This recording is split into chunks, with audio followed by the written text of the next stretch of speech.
So today I'm doing one of my weekly physique update videos. In this I'm just going to talk about my dietary adjustment process and things that I'm using to assess my progress.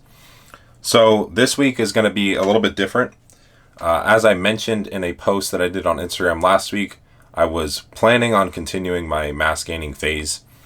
So I did end up consulting with another coach, someone who I will be working with in the next month.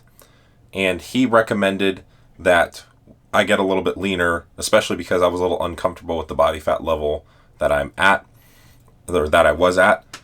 So what I decided to do and what he recommended was to run a Minicut. Now, a Minicut is a very aggressive form of dieting, and it only has certain applications that would be appropriate in a bodybuilding context. It is not something I recommend for general population people. It is something that for a advanced level physique athlete is a very useful tool in the tool belt and allows you to extend your mass gaining phase. Essentially what a mini cut is hypocaloric dieting to the point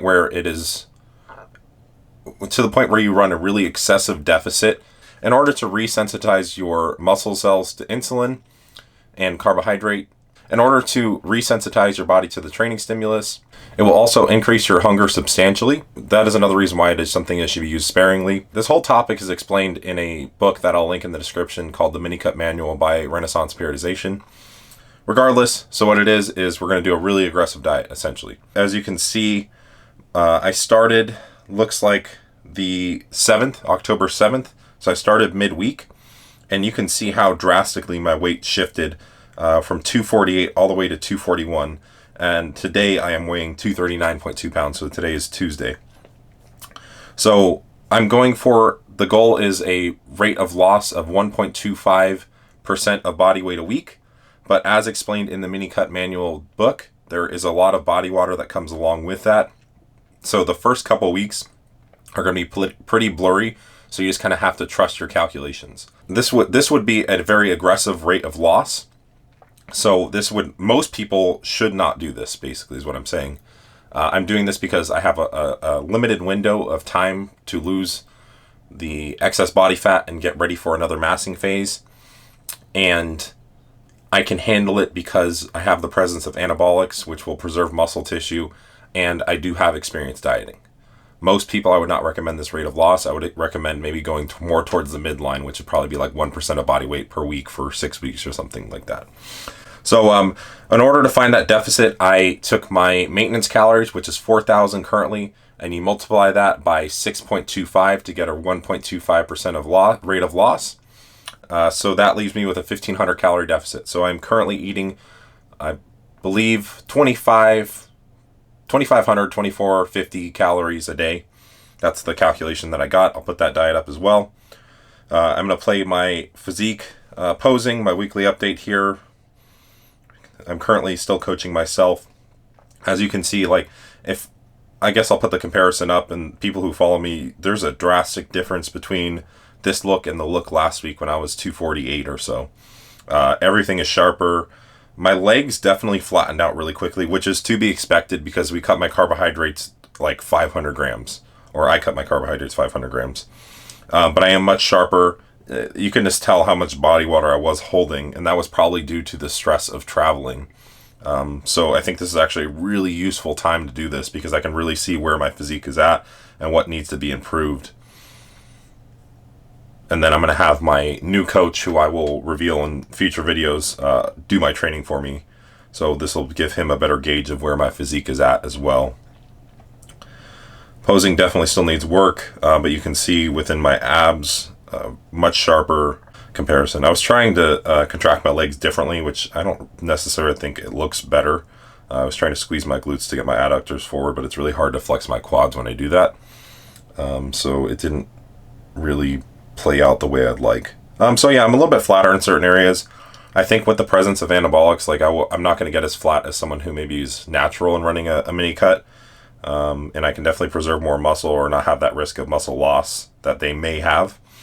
But Otherwise, I'm pretty satisfied. I definitely notice less vascularity with the less amount of food. Hunger gets pretty bad at night currently. It's only been 5 days or so, and I think only doing it for a month. You would never run that rate of loss for longer than a month, 1.25% of body weight. And I think only doing it for a month, it may get bad towards those last couple of weeks as far as hunger, but I can hold off that long. I've had coaches crash diet me and run me at rates greater than 1.25 for longer than a month. And that's one of the reasons why my contest preps have never been successful, is because of that. So it's important to know these things and take a look at these data points. Other things I may look at is my caliper measurement as time goes on. I think I was around a 9.5, which was 0.5 millimeters above baseline from when I started. This lat spread wasn't the best, I don't think. I was having trouble opening up there. I think I definitely need to improve my back poses here. Yeah, and then body weight.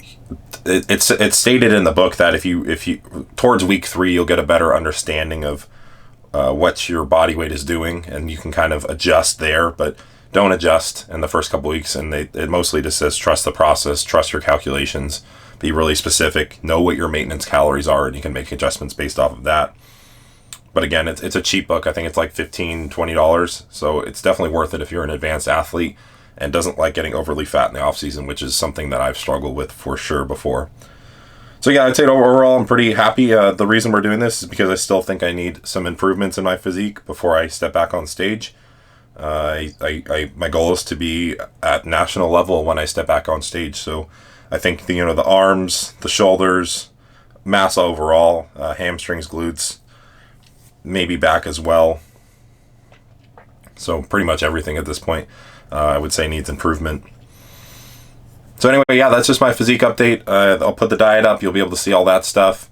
It's nothing crazy. Another thing I wanted to state is the way I adjusted the diet was removing calories from fats first.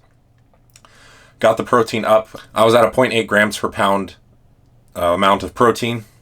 I bumped that up to, I believe, around 1 gram per pound, if not a little bit more. And then I tried to drop the fats to 0.3 grams per pound. Generally no less than that, because you start running into issues if you run lower than a 0.3 grams per pound amount of fat. And then the rest from carbohydrates. I tried to pull as much fat as I possibly could without getting below that 0.3 grams per pound amount. So I got leaner meats, lower fat yogurt, still eating a lot of red meat. I just had one chicken meal, which is not preferred, but since I'm not eating as much dairy, I would probably keep the red meat a little bit lower, because I'm not having as much calcium to offset the absorption of iron.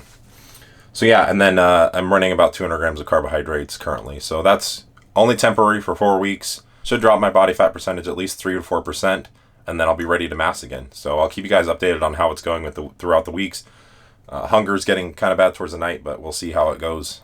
This is for ultimate goal towards the end, so there may be a little bit of suffering that needs to be involved. So it is what it is.